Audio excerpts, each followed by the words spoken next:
I was disinherited and humiliated, and that's how I managed to transform my life. When I close my eyes and try to remember the last time I truly felt like a daughter, it's like searching for an old photograph someone burned. It no longer exists. My name wasn't Mariana back then, but today it's the only one I recognize as mine. Before everything happened, my life seemed like a showcase of perfection. A traditional family, a solid business passed down from generation to generation, holiday, trips, parties that looked like they were taken from a magazine. But all of this came at a price, and that price was my freedom. From a young age, my parents taught me that I had a preordained destiny, to work in the family business, to follow the script they wrote. There was no room for my dreams, only for theirs. I grew up suffocated by expectations. It didn't matter if I had other talents or desires.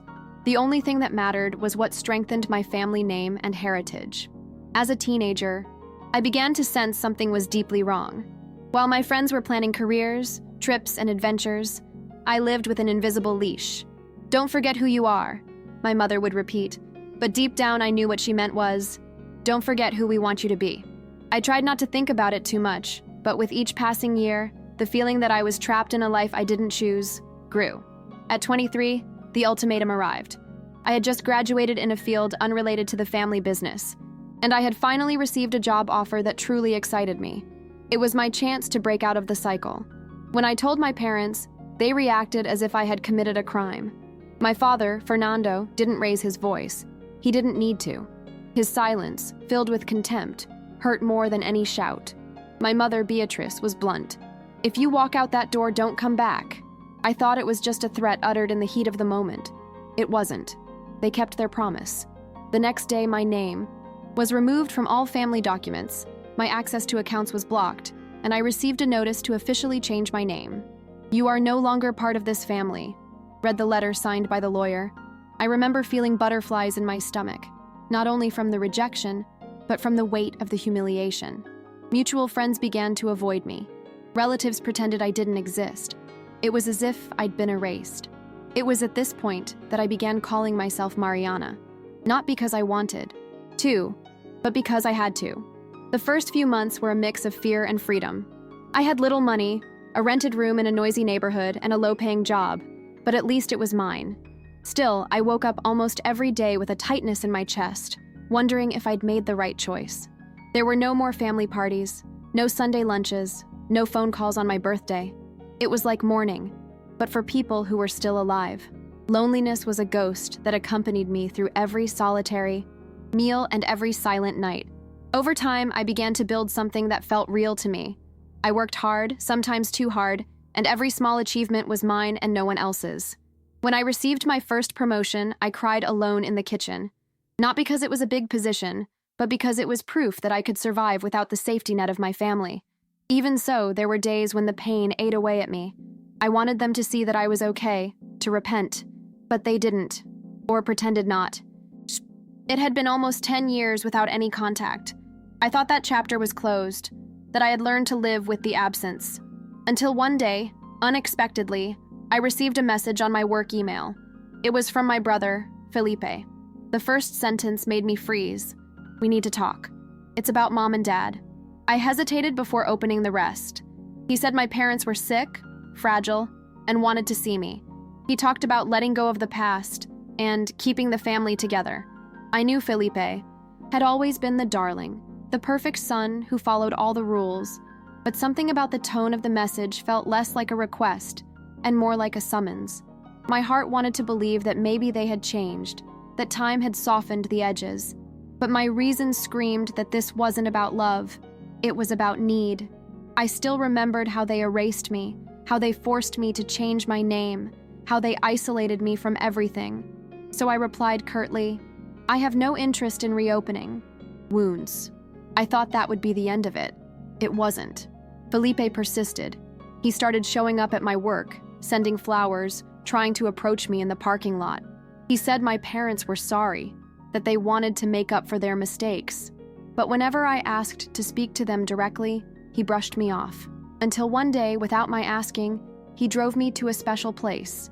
And before I knew it, I was in front of the old family home. The gate was still the same, but to me, it felt like an Iron wall between two worlds. I refused to enter. It was the first time I yelled at him. "Didn't you take me away from my family? Then respect that."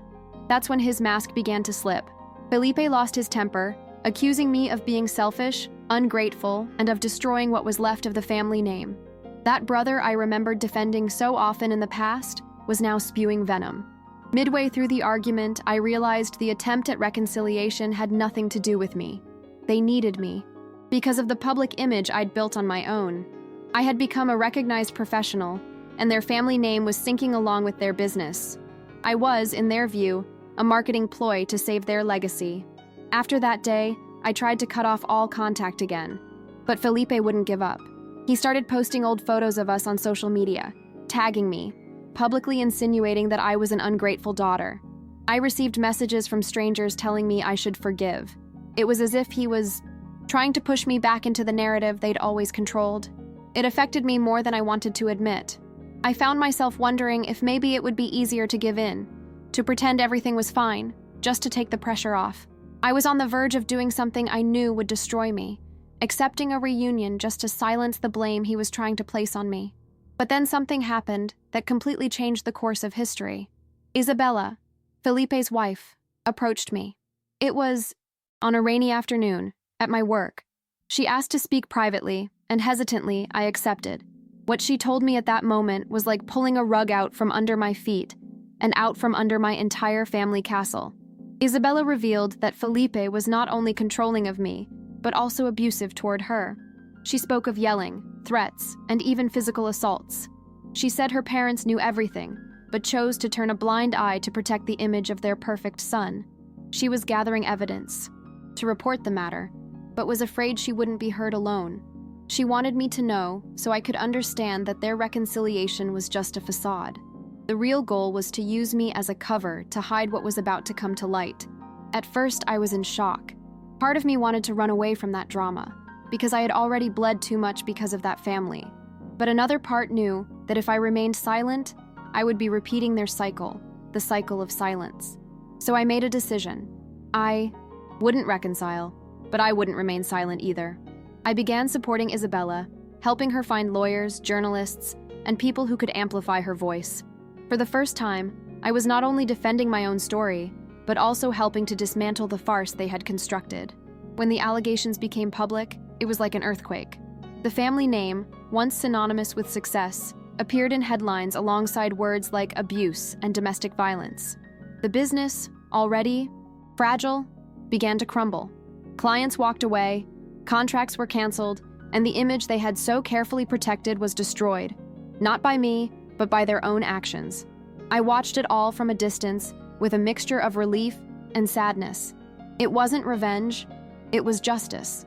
For the first time in years, I felt I could breathe without carrying the weight of the family name that had driven me out.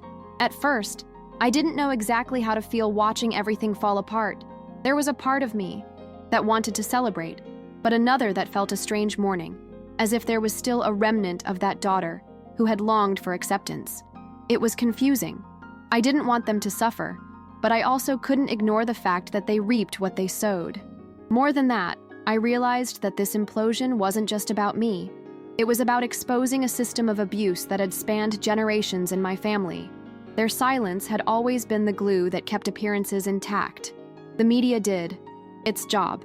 Interviews, investigative reports, accounts from former employees, and even distant family members began to emerge. I saw people who had never dared to speak out before finally speak out. It was a shock to realize that what I experienced, the rejection, the manipulation, the attempt to erase my identity, wasn't unique to me. It was part of a pattern.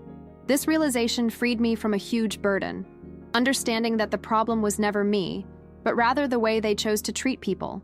During this time, I received many messages, some supportive, others hateful. Strangers told me to forgive, after all, family is family. But there were also those who shared their own stories of expulsion, rejection, or family abuse. These messages showed me that my decision to speak out and take a stand had not been in vain. My voice was, in some way, encouraging others to break destructive cycles. This was perhaps the most transformative part for me.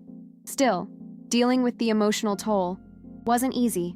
There were days when I questioned whether I should have remained silent, I watched my father grow old in front of the cameras, my mother withdraw from social events, and my brother lose the golden child image he'd always had. Even though I knew this was a consequence of his own choices, there was a residual guilt within me.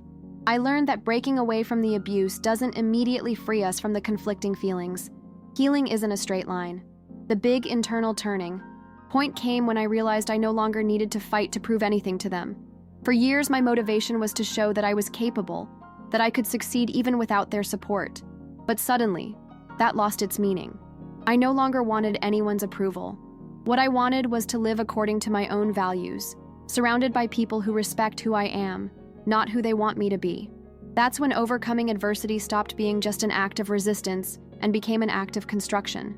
I started investing more in my own well-being. I went back to therapy, reconnected with friends I'd neglected because of work, and started dedicating time to hobbies I'd always put off. It felt like cleaning up after a fire. Every space I recovered was a small victory. There was no rush, but there was intention, and that made all the difference. Professionally, the scandal brought me unexpected opportunities. I received invitations to speak about independence, resilience, and breaking toxic family cycles. At first, I was afraid of exposing my story too much, but I realized that, when done carefully, this exposure could be a powerful tool for inspiration. I discovered that my voice had the power not only to tell, but to transform, both myself and those who listened. One of the most memorable experiences was meeting other women who, like me, were cut off from their families for not following the expected script. We created a small support group where we exchanged experiences, advice, and even job opportunities. For the first time, I felt like I belonged to something that demanded nothing in return other than my truth. This network was, and still is, one of the pillars of my reconstruction. Little by little, I understood that my story wasn't just about pain, but also about choice. I could have given in, returned to my family, and kept up appearances. But I chose the harder path, the one that took me out of my comfort zone to face myself. And, as painful as it was that choice that brought me here. Today, I know that my life is a direct result of the courage to say no when everything was pressuring me to say yes. There wasn't a single magical moment when everything was resolved. It was a slow process, full of ups and downs. But with each small decision to stay true to myself, I built more solid ground. I learned that overcoming isn't just about the end point, but about each step we take to avoid returning to the place that hurt us. As for my parents, we never had direct contact again. I know from third parties that they live in seclusion and that the family business practically disappears. My brother, after the allegations, also disappeared from the spotlight. Sometimes I wonder if they will ever understand the impact of the choices they made, but I've learned to accept that that answer may never come, and that I don't need it to move forward. The Mariana writing these words today is not the same frightened young woman who left home with a suitcase and a new name. I carry scars, yes, but they don't define me. On the contrary, they are reminders that I survived what I once thought would destroy me. More than surviving, I learned to live. Today, my life is simpler than the world of luxury I left behind, but infinitely more authentic. I don't need to mince my words to fit a mold, nor live in fear of disappointment. I have the freedom to make mistakes, to change my mind, to start over whenever necessary. And this freedom is something that cannot be bought, not even with all the money and prestige in the world. By sharing my story here, my intention isn't to create absolute heroes or villains, but to show that our peace of mind is worth more than any legacy. Sometimes protecting ourselves means leaving behind those we always thought should protect us. And that's okay. Life doesn't come with guarantees that those who brought us into this world will know how to love us as we deserve. If you're reading this and feel trapped in a cycle that's suffocating you, know that there's a way out, but it may cost more than you think. And yet, it's worth it. Because in the end, the greatest legacy we can leave ourselves is a life that makes sense for who we truly are. That's the only one I care about preserving today.